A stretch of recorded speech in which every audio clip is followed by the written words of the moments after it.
Bem, galerinha, sejam bem-vindos a mais uma aula de arquitetura e manutenção de hardware. O objetivo da nossa aula de hoje é trabalhar com fontes de energia. Só para fazer um breve histórico, a gente trabalhou com a história dos computadores, a gente trabalhou com o funcionamento do computador, nós trabalhamos com processadores, nós trabalhamos com memórias RAM e nós trabalhamos com dispositivos de armazenamento, incluindo SSD e HD e o híbrido, né? E agora a gente vai começar a trabalhar com fontes de energia. Esse vídeo é um vídeo daquele canal que a gente segue aqui nessa disciplina, né, que é o Adrenaline, que fala sobre fontes de energia. A abordagem que é dada aqui nesse vídeo, ela é interessante, por quê? Porque os computadores que são montados aqui, que são apresentados aqui nesse vídeo, eles fazem parte de computadores de alta performance, né? Que é computadores para jogos. A gente chama de PC Gamer.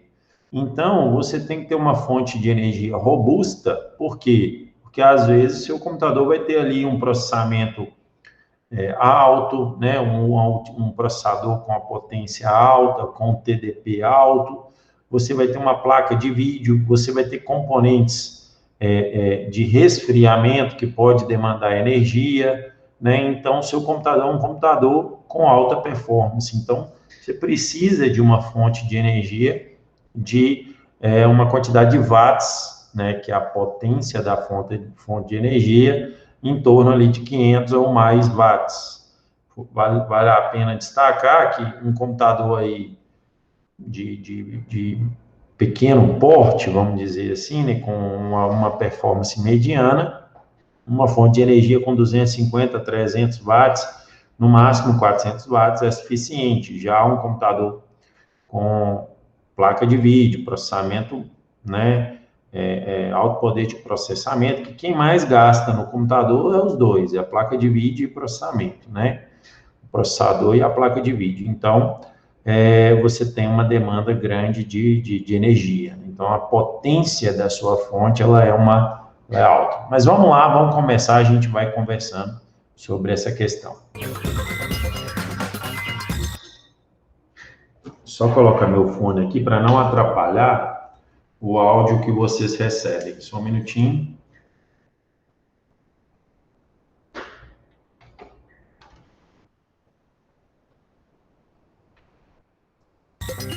Walter, escuta bem aí? Você está escutando? Sejam bem-vindos, adrenalinos, a mais um vídeo da nossa série sobre hardware. O componente da vez, como muitos de vocês já podem ter sacado, são as fontes. Eu sou o João Gant, precisando cortar o cabelo, e está na hora da gente aprender um pouquinho mais sobre esse componente aqui que é muito importante e muitas vezes um pouco negligenciado. Quem está acompanhando nossa série de vídeos na ordem deve ter percebido que tem diversos componentes com diferentes funções dentro do seu gabinete e cada um faz uma coisa, cada um opera de uma maneira, só que todos eles têm uma coisa em comum: eles precisam de energia para funcionar. E você não pode ligar o seu computador diretamente na tomada e ser um oba-oba danado. Você precisa de um componente para poder gerenciar esse fornecimento de energia, garantindo uma maior estabilidade e segurança para o seu sistema. É aí que entra as tais das fontes. A gente fala só fonte porque é fonte de energia. Aqui em cima da mesa eu tenho os modelos mais padrão de fontes, conhecidas como ATX. Quem assistiu o vídeo de placa-mãe sabe do que eu estou falando. ATX significa Advanced Technology Extended. É o nome que a gente dá para a placa-mãe. Só que como a placa-mãe é um componente tão central no seu sistema, ela define o nome de alguns outros componentes também. Por exemplo, os gabinetes. O gabinete vai ter o nome do tipo de placa-mãe que ele comporta. Mas, João, por que você está falando de gabinete? Porque a fonte puxa o nome do gabinete que puxa o nome da placa-mãe. Se o seu gabinete é voltado para uma placa-mãe ATX, a sua fonte vai ser voltada para o tamanho de gabinete ATX. E chega nela o nome também. Então, essas são fontes ATX. Só que ficaria muito fácil uma fonte voltada para um gabinete menor se chamar Mini ITX, ainda acompanhando os nomes de componentes de placa-mãe. Ela optou por outro nome, é SFX. Está aqui o nosso exemplo, preso no PC da crise. Eu não tenho solto, mas vocês podem perceber que ela é uma fonte bem menorzinha. O que realmente determina o tamanho da fonte, a parte mais importante, é a parte da fonte que fica exposta para fora do seu gabinete, onde você pluga o seu cabo de energia e liga o sistema, que é essa parte que eu estou mostrando aqui. São essas medidas que determinam e essas medidas que tem que ser padrão, porque os fabricantes de gabinete muitas vezes não são os mesmos que os fabricantes de fontes. Eles têm que ter um combinado que, tipo, o tamanho vai ser esse, galera, assim ninguém se desentende. Então, são essas medidas aqui que mais determinam se a sua fonte, nesse caso, é SFX, ou se a sua fonte, neste caso aqui, é ATX, que já vai ter essas medidas bem maiores. O comprimento da fonte para dentro do gabinete pode ser um pouco variado, dependendo da capacidade que cada fonte tem. A gente vai falar mais de capacidade logo logo. A gente está começando a matar essa parte do tamanho.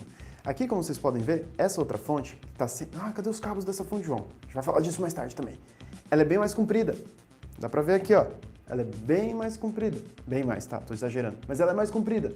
Só que ela mantém o tamanho ATX, que é o padrão.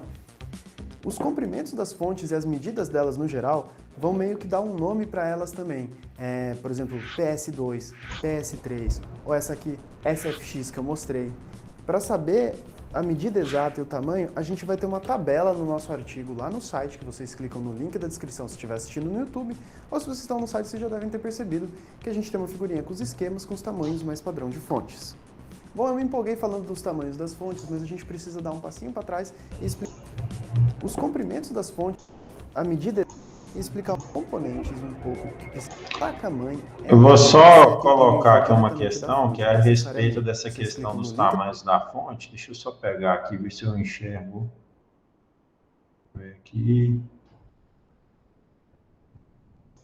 A medida exata e o tamanho, a gente vai ter uma tabela no nosso artigo lá no site, que vocês clicam no link da descrição se estiver assistindo no YouTube, ou se vocês estão no site, vocês já devem ter percebido que a gente tem uma figurinha. Você tem aí o tamanho das fontes, né? Então, isso aí é um critério importante. Por quê? Porque depende do seu gabinete. Se você vai comprar uma fonte para um determinado tipo de gabinete, ela vai ter uma medida. Por exemplo, essa Flex ATX aí que está sendo apresentada, né? Essa fonte aqui é uma fonte para gabinetes bem encurtados, bem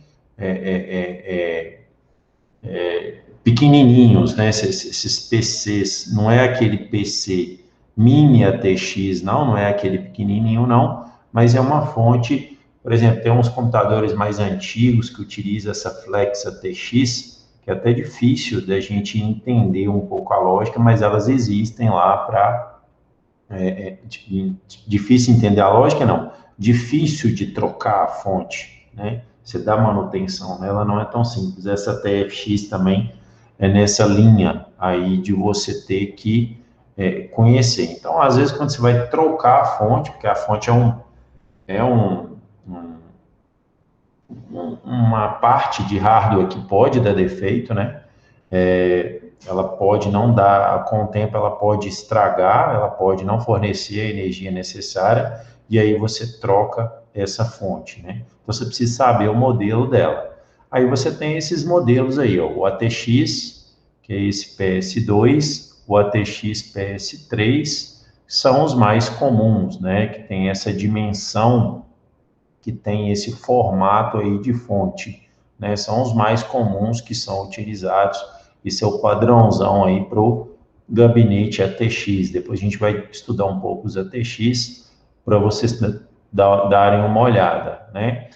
O ATX PS3, ele tem ali uma área menor para você dissipar calor da fonte, né? Mas as medidas são iguais, né? Ali, ó, você tem o tamanho, né, das medidas proporcionais, que seria esse 6.4, 138, aí no caso é milímetros, né, 37,5 ali. Então, você tem essas medidas padronizadas, né, para o ATX. Você tem essa SFX também, que é o modelo, e o Flex ATX. Tem essa PS2 Mini.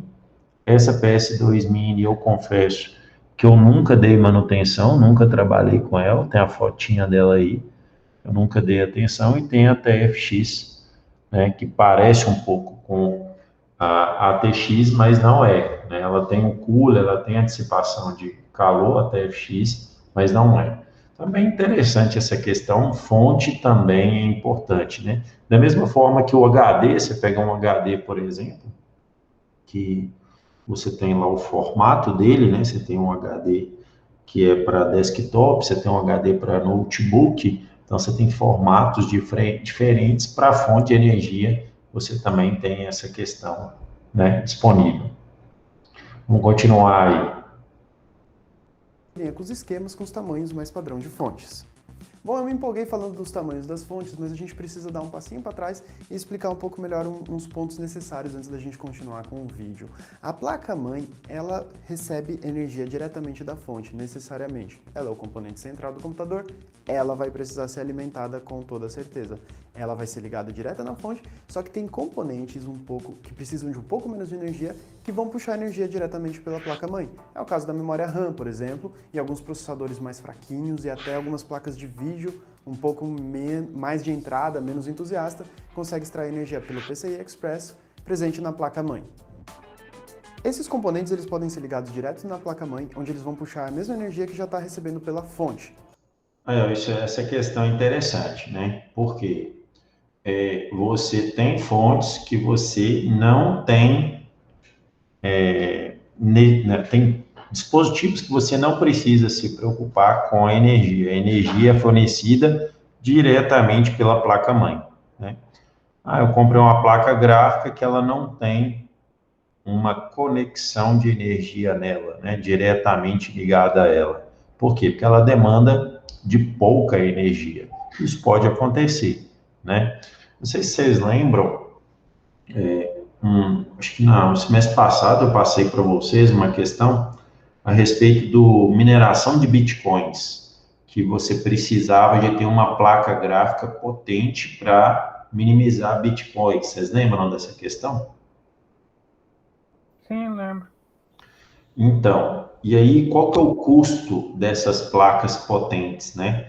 Elas demandam energia. Então, minerar Bitcoin é algo que gasta muita energia, né? Então, você tem que colocar isso na balança, porque você precisa de uma placa gráfica, essa placa gráfica tem um custo e você precisa de energia para essa placa gráfica, e essa energia tem um custo.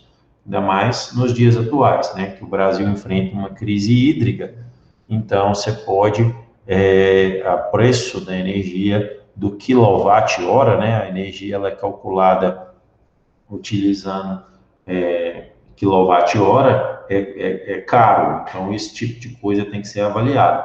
Até mesmo jogar, né? Se você for pensar, não gosto de jogar ali 2, 3 horas por dia, aquele custo de você jogar ali tem um custo de energia razoável, né? Você colocar esse computador seu com uma fonte de energia adaptada para jogar, isso demanda energia, sem contar monitor que fica ligado, né? Que não gasta muita energia não, mas que precisa de energia, né? Não gasta muito, mas gasta. Vamos continuar aí. Vou falar mais das conexões dela um pouco para frente. Só que outros componentes que precisam de mais energia também vão receber conexão diretamente da fonte. É o caso de placas de vídeo mais entusiastas e muitos processadores. O processador vai ligar onde o cabo da fonte, você tá louco? Liga na placa-mãe, só que é um circuito direto levando energia para o processador, então a gente conta que ele está sendo ligado direto na fonte também. Todo processador, ele, depois que a gente tiver as aulas práticas, eu vou mostrar para você, ele tem aqui uma conexão, aqui ó, direta nele, que você liga na placa-mãe, mas que a placa-mãe ali vai ter o conector, né, para você estabelecer energia para o processador especificamente. Esse amarelo aqui, ele significa uma tensão de 12 volts, tá? O amarelo nas cores para PC, né, das fontes de energia, ele significa 12 volts. Cores, cabos, fonte de energia. Deixa eu mostrar para vocês aqui, só para ilustrar, né? Aqui, ó, compartilhar essa guia aqui, ó. O preto é o 0 volts, né? O terra, ou ground. Vocês estão visualizando aí? Sim. O laranja é 3,3 volts, o vermelho são 5 volts, o amarelo são 12 volts, o azul menos 12 volts. Se você tem um circuito que o positivo é o mais 12 volts e o negativo é menos 12 volts, você tem uma diferença de potencial de 24 volts, que é o máximo dentro de um computador, tá? Então, você tem um circuito que você conecta o amarelo com o azul. Aí você tem 24 volts de tensão. O marrom aqui tá como se fosse não para compor, não é para ser usado. Verde já é um interruptor, né, para ligar a fonte. Cinza tem uma outra função que é ligar a LED para indicar que a fonte está ligada. Então essa é a composição, né, quando você conecta um computador na fonte de energia lá, ó.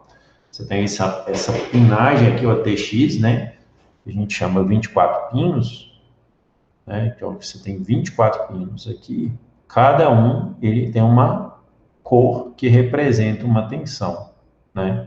E aí você tem, ó, os laranja 3.3, 3.3, você tem um vermelho aqui, que é mais 5, mais um vermelho, aqui embaixo você tem 5, né? Você tem aqui o menos 12, que é o azul, você tem o amarelo, que é 12, então o menor potencial, o maior potencial, o menor é menos 12, e o maior é 12, então qual que é a diferença potencial, né, desses dois? 24. Então, você vê que você trabalha com tensões baixas, né, nessa conexão. O cinza é como se fosse um interruptor de conexão, de ligar, né?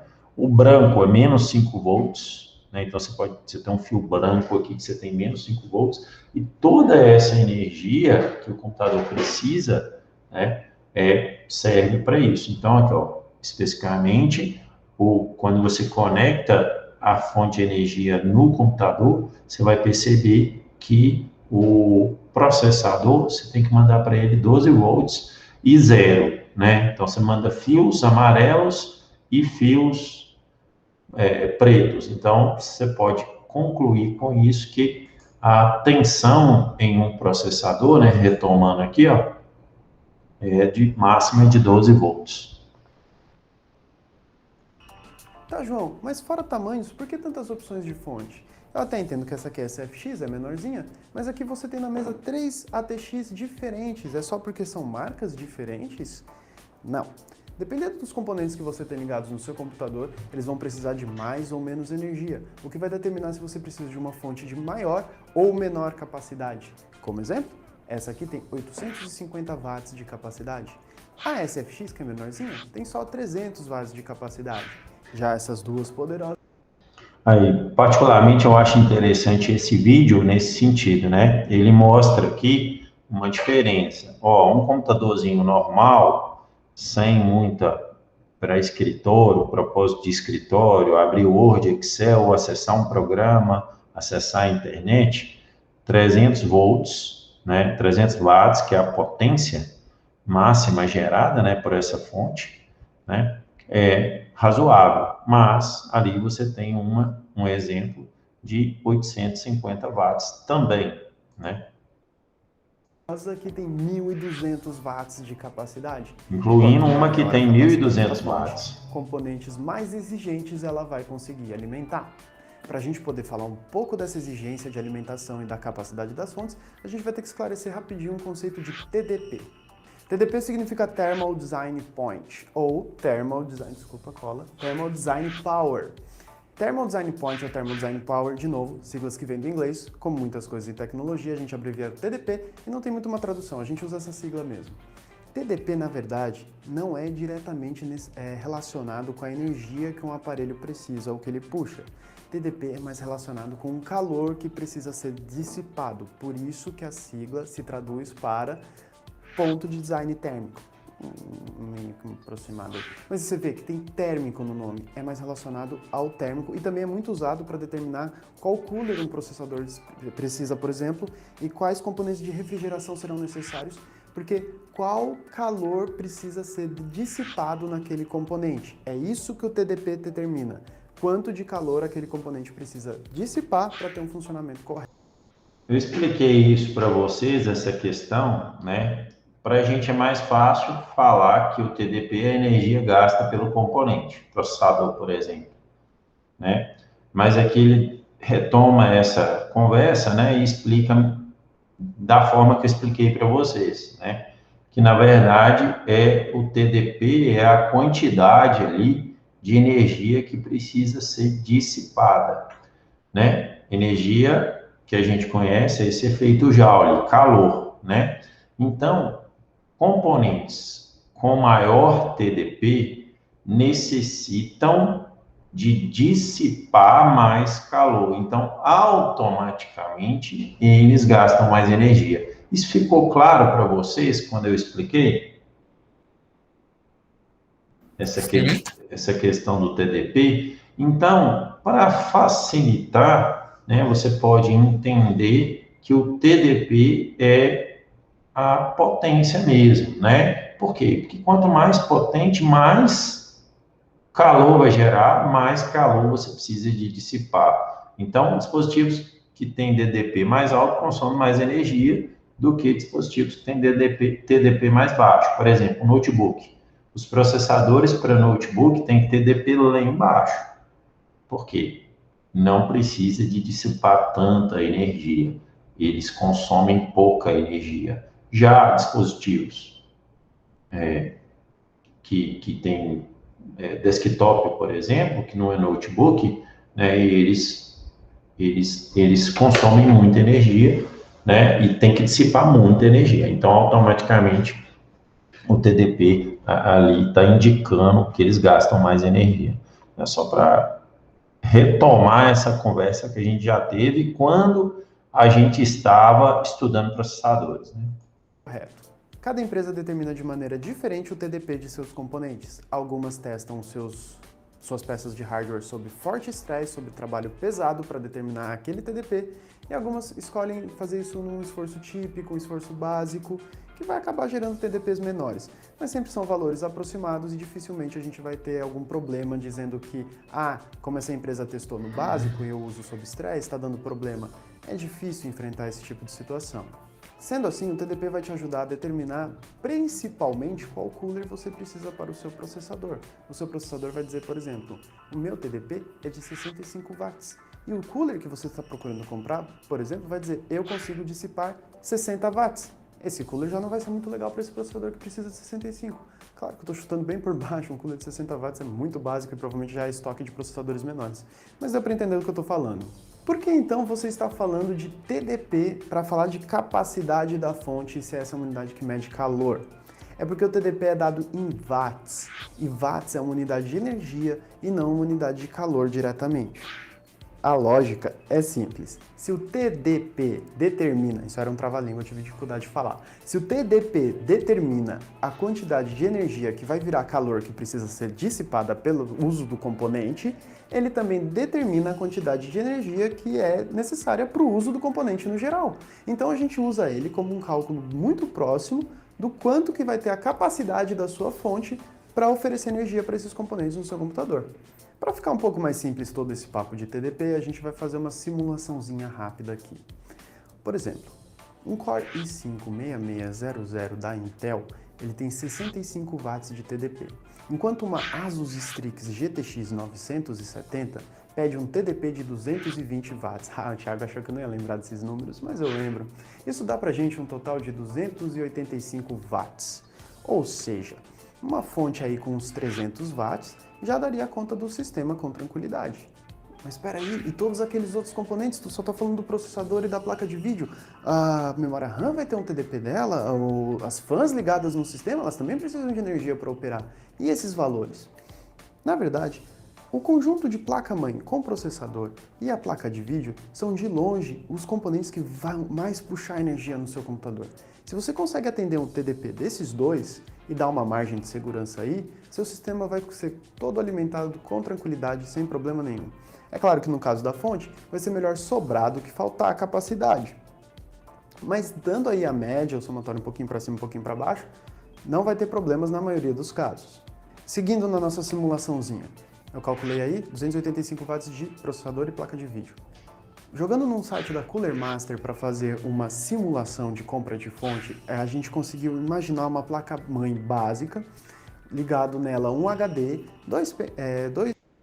Eu vou mostrar para vocês depois, no final da aula, ou na próxima aula, a utilização desse site de testar fontes aí, que é o Cooler Master, né? No caso, o Cooler Master é um fabricante de fontes de energia que ele permite você selecionar o seu hardware e aí ele te dá o quanto que a sua fonte vai precisar, né, para poder, de potência, né, para poder atingir. Aí eu mostro para vocês. Dois módulos de 4 GB de memória RAM e duas fases girando no sistema, e todo esse conjunto deu um total de 82 watts. 82 watts mal passa o TDP do processador e nem chega nem perto da placa de vídeo. Então, se você comprasse uma fonte de 400 watts, pensando só na placa de vídeo e no processador, todo esse sistema que eu simulei aqui estaria atendido sem dificuldade. Mas volta um pouquinho, o que é esse calculador do Cooler Master que eu mencionei? Existem muitos sites, a Cooler Master é uma fabricante de fontes, como vocês podem ver aqui, então ela oferece esse cálculo para vocês, mas ela não é a única, quase qualquer outra fabricante, inclusive sites terceirizados, oferecem para você, direto na internet, um cálculo de capacidade de fonte. Esse Corsair também é um fabricante de fonte, né? Tem a Cooler Master, ele deu o exemplo ali do Corsair, que fabrica dispositivos relacionados ao computador, né? Incluindo até memória RAM. Então, você tem aí vários fabricantes que fornecem esse Power Supply Calculator, né? Que é uma calculadora de fonte de energia. Power Supply significa fonte de energia em português. Você faz uma simulação rápida ali. Como a fonte é uma das últimas opções que você faz quando você está montando o seu computador, você provavelmente já sabe a placa-mãe que você quer, o processador que você quer, a placa de vídeo, etc.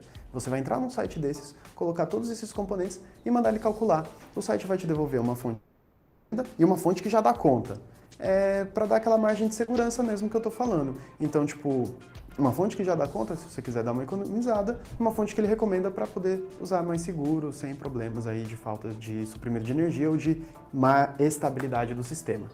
Agora a gente vai parar um pouco de falar do corpo da fonte em si, para falar dos prolongamentos dela, os cabos da fonte. Olha só, essa aqui parece que tem bastante. Olha esse monstro aqui. É meio assustador, mas eu prometo que é simples.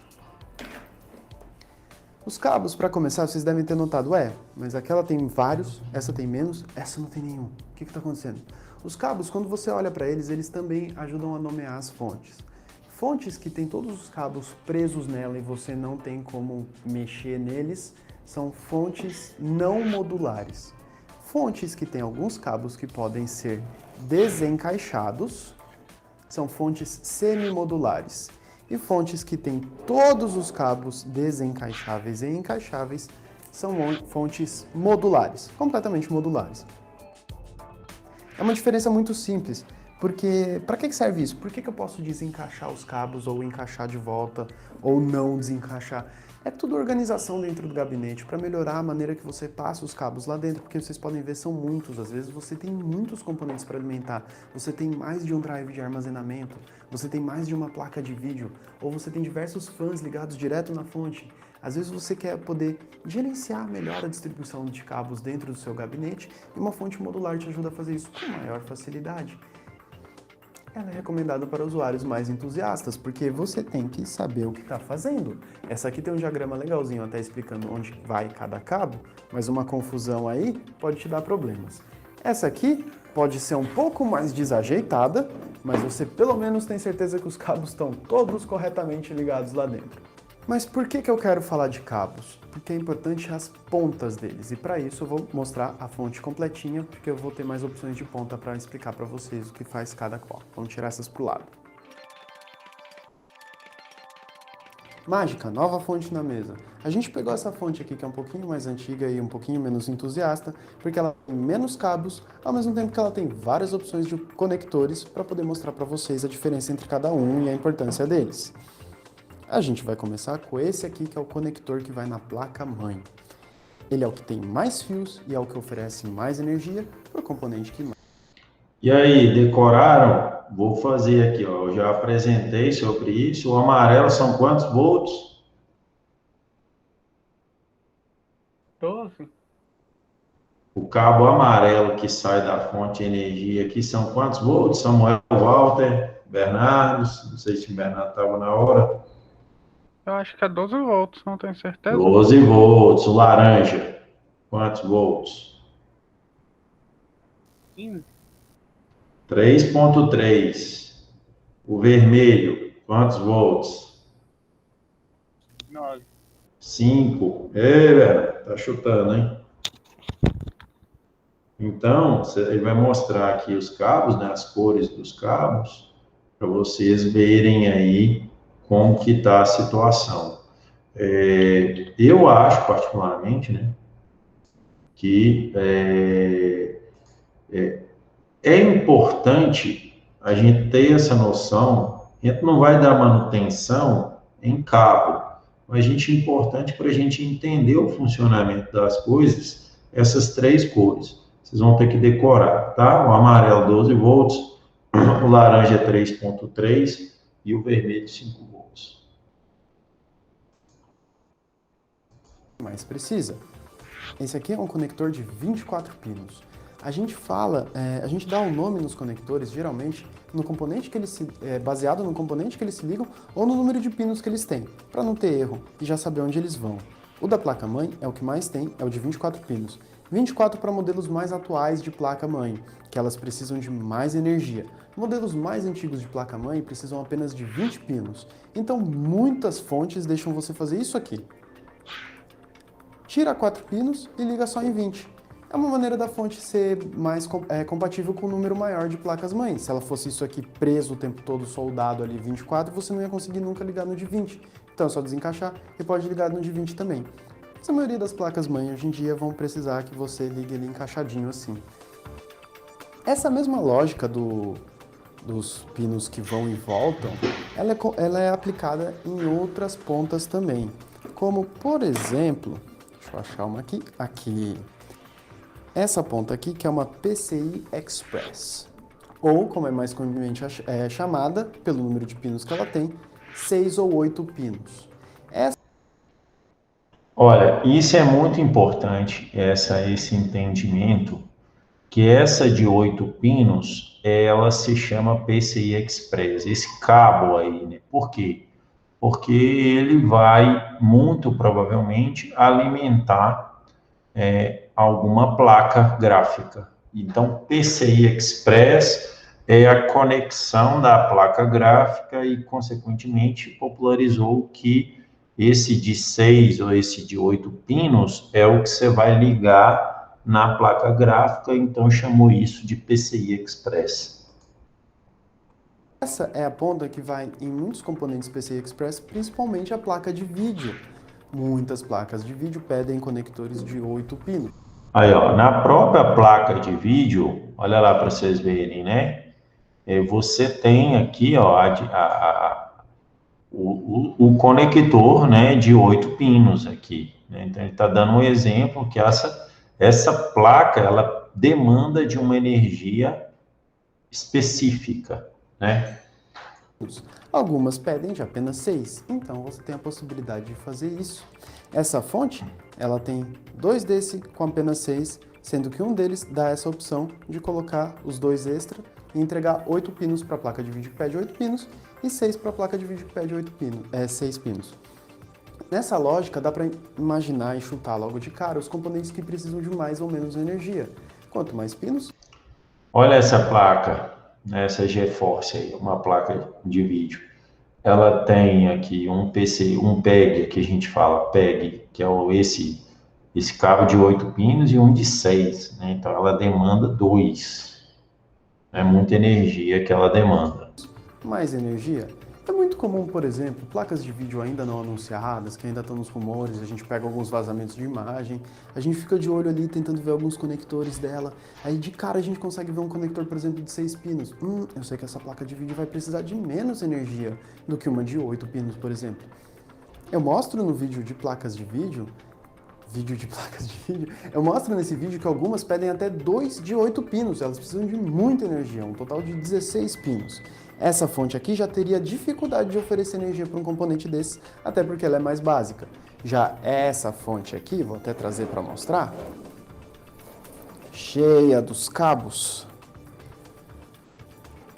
ela vai conseguir oferecer mais opções. Aqui, ó, já consegui separar 2 conectores de 8 pinos para uma possível placa de vídeo mais entusiasta que precisa de tudo isso. Essa fonte, inclusive, vem assinalada no conector PCI Express. Fica até mais fácil. Essa fonte aí, você vê que é uma fonte bem robusta, né? A gente vai perceber que as fontes, que no dia a dia de um técnico em informática, não é uma fonte 1.200 watts, com essa quantidade de pinos, né? A gente vai ver que são algo um pouco mais simples do que isso. Por isso que às vezes eu gosto desse canal, que ele mostra muitas coisas relacionadas a PC